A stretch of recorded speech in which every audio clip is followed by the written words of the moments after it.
হয়, নেৰানেপেৰা বৰষুণৰ পিছতে উফন্দি উঠিছে ধনশিৰি নদী জলপৃষ্ঠ আৰু ভূতৰ ওপৰত দানা পৰা দি নিপকুৱে ইতিমধ্যে তিনিখনকৈ বান্ধৰ যি বান্ধ আছিলে সেই বান্ধ ইতিমধ্যে খুলি দিছে আৰু খুলি দিয়াৰ পিছতেই খুমটাই সমষ্টিৰ বিভিন্ন অঞ্চল ইতিমধ্যে বানত প্লাবিত হৈছে। মোৰ কেমেৰা সতীৰ্থক প্ৰথমে সেইসমূহ দৃশ্য দেখিবলৈ কম।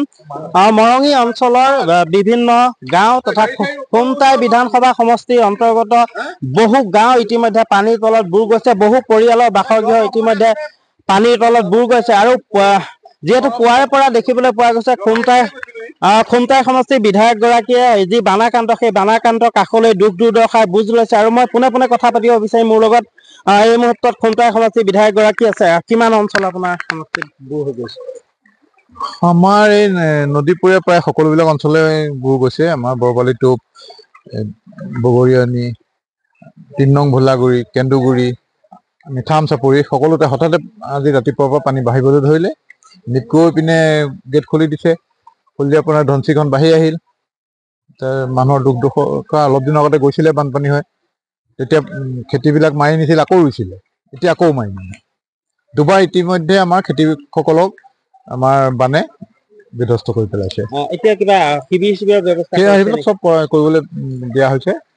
গোটেই সমস্যাটো হ'ল কি যোৱাকালিলৈকেতো গোটেই প্ৰশাসন ব্যস্ত আছিল। ৰাতি আকৌ মানুহখিনি থোৱা মেলা এইবিলাক আছিল, ব্যস্ত হৈ আছিল সকলো। হঠাৎ আহিলে আৰু বানপানী আহিব বুলি ভবাও নাছিল, কাৰণ এবাৰ হৈ গৈছে আগতে, এবাৰে আহে সকলো প্ৰিপেয়াৰ হৈ থাকে। সেইকাৰণে ৰাতিপুৱাৰ পৰা সকলো প্ৰস্তুতি চলোৱা হৈছে। মানে আগতীয়া বানত এবাৰ ক্ষতিগ্ৰস্ত হ'ব। এইটো পিছতীয়া বান হৈ গৈছে এইবাৰ। এইটো প্ৰথম এটাতো নৰ্মেল বানটো আহিল, এতিয়া পিছতীয়া বান এটাই বৰ জুলুম কৰি দিলে। হয়, নিশ্চয়কৈ সেয়া আছিলে খুমটাই সমষ্টিৰ বিধায়ক মৃণাল শইকীয়া আৰু পুৱাৰে পৰা তেওঁ বন্যাতৰ কাষত গৈ দুখ দুৰ্দশাৰ বুজ লৈছে আৰু সম্ভৱ হয় কথা পাতিব বিচাৰিম তেওঁৰ লগত। কিমাননো গাঁও আচলতে পানীত বুৰ গৈছে এতিয়ালৈকে? কিমান মান গাঁও বুৰ গৈছে? এতিয়ালৈকে 15খন বৰ্তমান মৰঙী গাঁও ধনশিৰি বাঢ়নিপানীত ডুব গৈছে আৰু বৰ্তমান আমাৰ খুমটাই সমষ্টিৰ বিধায়ক মৃণাল শইকীয়া ডাঙৰীয়াৰ তৎপৰতাত এই পৰিস্থিতিবিলাক বুজ লৈ থকা হৈছে আৰু তেখেতে আহি যিসকলৰ ঘৰত পানী হৈছে সেইসকলক উদ্ধাৰ কৰিছে আৰু উদ্ধাৰ কৰি শিবিৰৰ ব্যৱস্থা কৰিছে। চৰকাৰৰ লগত যোগাযোগ কৰি তেখেতলোকৰ ৰেচন পাতি আদি। ইয়াত আপোনাৰ এইটো ভেলগুৰি চাপৰি, 3 নং ভেলগুৰি চাপৰি, আবৰঘাট, খাওঁতলী ঘাট, গাং, চেঁচামুখ, কৰদৈগুৰি, বৰবালিটোপ, মিঠাম চাপৰি, জাতিপতীয়া আদি অঞ্চল ডুব গৈছে বৰ্তমানলৈকে। মানুহৰ মাজত হাহাকাৰ সৃষ্টি হৈছে। হয়, ঘপককে আহিছে। এইটো আজি ৰাতিপুৱাৰ পৰা বেছি হৈছে। কোৱা শুনা মতে নিপকৈ 4খন গেট খুলি দিছে আৰু ইয়াৰ আগতে আজি এমাহ 1.5 মাহৰ আগত এটা বানপানীয়ে এই বিচ্ছিন্ন এলেকাত ডুবি যোৱাৰ পিছত ভয়ংকৰ হোৱাৰ আশংকা কৰা হৈছে। হয়, এইবাৰ নিপকৈ গেট খোলা নাছিলে, এইবাৰ নিপকৈ গেট খুলিছে। হয়, নিশ্চয়কৈ নিপকুৱে যি বান্ধ সেই বান্ধ খুলি দিয়াৰ পিছতে ইতিমধ্যে 3 পৰা 4খনকৈ বান্ধ ইতিমধ্যে নিপকুৱে খুলি দিছে আৰু খুলি দিয়াৰ পিছতেই হুৰাহুৰে পানী সোমাইছে লোকসকলৰ ঘৰলৈ। ধনশিৰি যি জলপৃষ্ঠ সেই জলপৃষ্ঠ দ্ৰুতগতিত বৃদ্ধি পাইছে আৰু বৰ্তমানৰ প্ৰায় 5 শতাধিক লোকৰ বাসগৃহ ইতিমধ্যে পানীৰ তলত বুৰ গৈছে। মৰঙী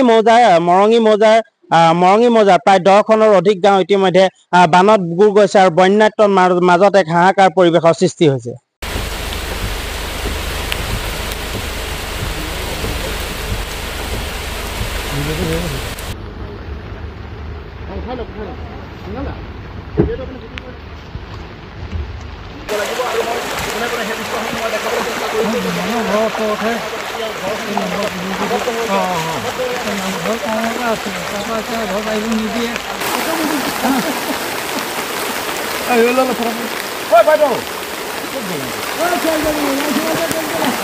বাইদেউ মাতা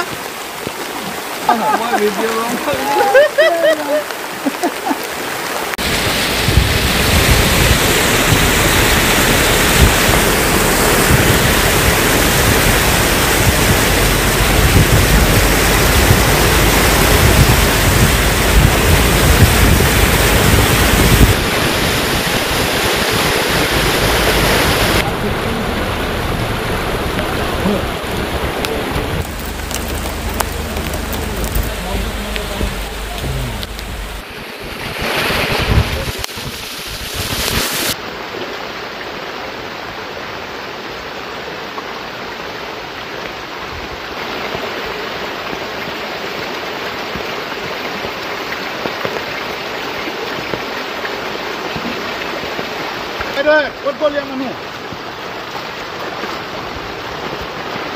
বাইদেউ গাড়ী সোমাই দিলে বস্তু নিবা নি গাড়ী সোমাই দিম